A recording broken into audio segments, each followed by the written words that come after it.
y retomamos el relato de Paititi donde lo dejamos el programa anterior. Haciendo una brevísima referencia histórica, en Paititi se dice que se refugió Choqueauqui con los tesoros incas cuando se produjo el arribo de los conquistadores, pero que ese no sería el verdadero Paititi. Al margen de que puedan existir edificaciones incas en el Antisuyo, la leyenda, como vimos inicialmente, apunta a una civilización más antigua, habitante de las pacarinas o túneles de Cusco y Madre de Dios. No por nada, los incas lo llamaban a aquellos residentes del intramundo guardianes primeros, porque estaban allí antes que ellos.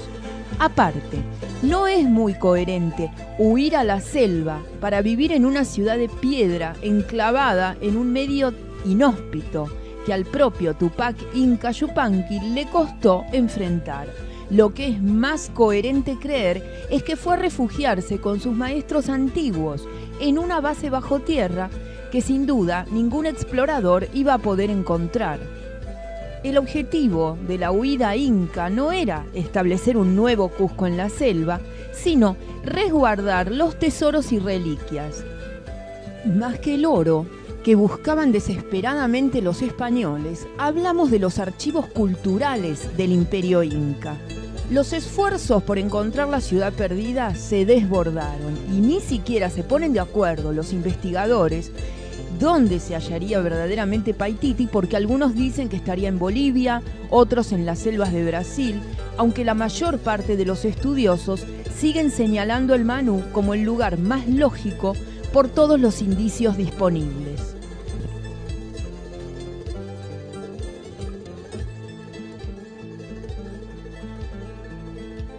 Hace pocos años, el explorador ítalo-polaco Jacek Palkiewicz encabezó una nueva expedición internacional a Paititi, que habría contado, según se dijo, con $1 millón de inversión, basado en una aventura sobre un documento inédito del Vaticano que respaldaría la existencia del dorado en las selvas del Perú, pero los esfuerzos, como los de tantos otros exploradores, fracasaron.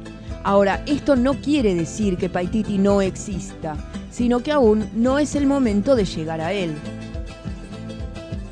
Y recordemos ahora a Ricardo González, el explorador que fue a Paititi y que escribió el libro Los Maestros del Paititi. Cuenta Ricardo González que el encuentro anunciado con Alcir, este ser intraterreno que se le apareció, se concretó en septiembre de 1996. En ese momento, Ricardo González se encontraba en el muro de Puyaro, contemplando los símbolos, luego de haber explorado con sus compañeros el cañón del Mecanto.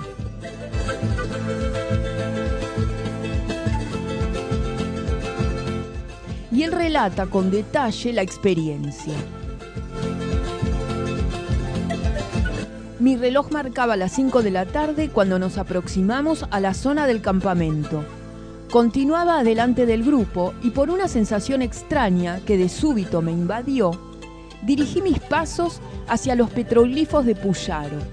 Sentí una imperiosa necesidad de ver nuevamente la roca sagrada.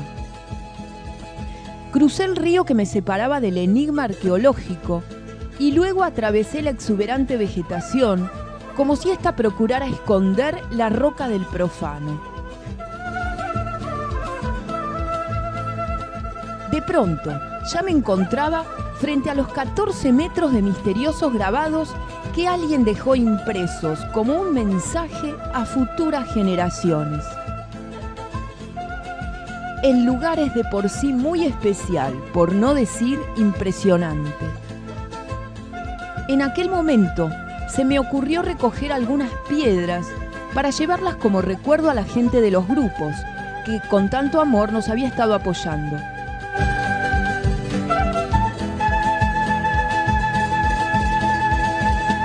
Mientras me había concentrado en dicha empresa, escuché un ruido a mis espaldas, como si algo estuviese desplazándose entre la maleza.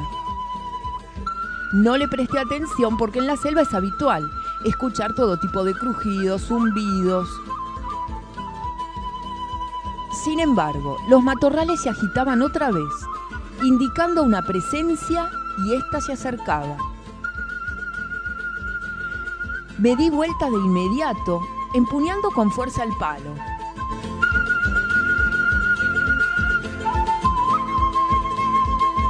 Detalle importante, el día anterior había verificado con los machiguengas las huellas de un grupo de sachavacas muy cerca del campamento.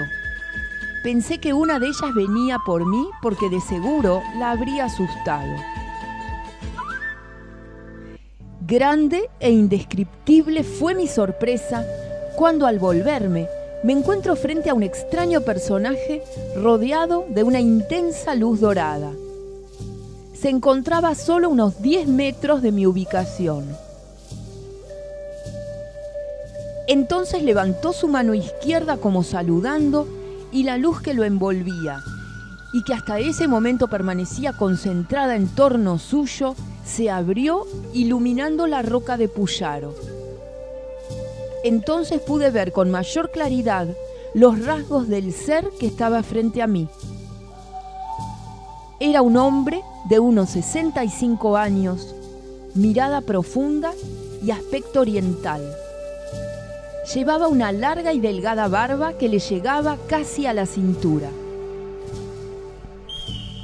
Tendría no más de 1,70 m de estatura, aunque lucía más alto por su peculiar sombrero o casco alargado que llevaba. Su forma me hizo recordar de inmediato las mitras de los antiguos faraones egipcios. Su indumentaria era también muy sugerente. Estaba vestido con una especie de túnica dorada, de apariencia metálica, de un brillo impresionante. En su mano derecha sostenía un largo objeto que parecía ser un báculo o bastón.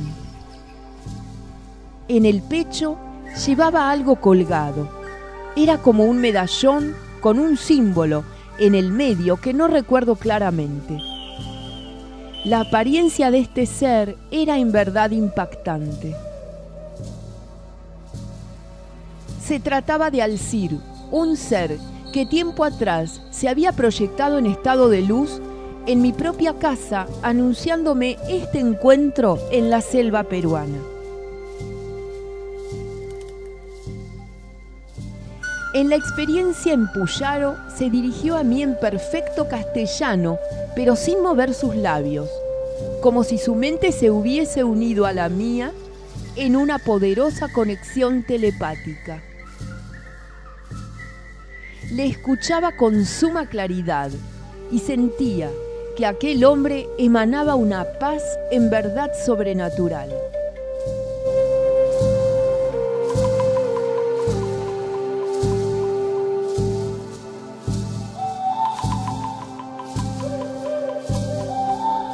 En la breve charla que tuvimos en la selva, en realidad yo apenas intervine presa de los nervios. Alcir se presentó como el guardián del disco solar, afirmando que se encuentra protegido en una sala subterránea. Lo extraordinario de este contacto es que mientras el ser intraterreno me hablaba, frente a mis ojos se materializaba todo cuanto me narraba en imágenes, como si estuviera viendo un film tridimensional. Entre esas imágenes me mostró el desierto de Gobi de Mongolia, haciéndome sentir que en algún momento de mi vida tendría que ir allí para cerrar un proceso. También vi el disco solar, que no parecía totalmente sólido, aunque pude distinguir algunos símbolos en él mientras lo contemplaba flotando sobre una suerte de dolmen o altar de piedra. Según Alcir, el disco solar había sido construido por los fundadores de Shambhala en el desierto de Gobi. De acuerdo al maestro intraterrestre, Paititi había sido planificada bajo tierra por razones estratégicas de supervivencia ante la última catástrofe planetaria que, como mencioné, involucra la historia de la Atlántida. Además, el Parque Nacional del Manú, donde se encuentra Paititi, es una fuente de recursos naturales de inestimable valor para toda la humanidad. Estaba claro que el lugar había sido previamente buscado. Luego de ese contacto, quedó en mí una serie de informaciones que surgieron espontáneamente, como si Alcir me las hubiese grabado en el encuentro.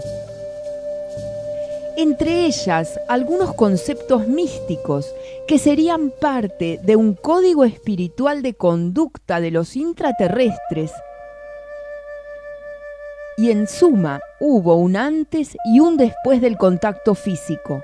Mi vida no sería igual y mi camino con aquella hermandad subterránea empezaría a definirse. Desde entonces, Alcir ha estado en contacto conmigo y con muchas personas en el mundo.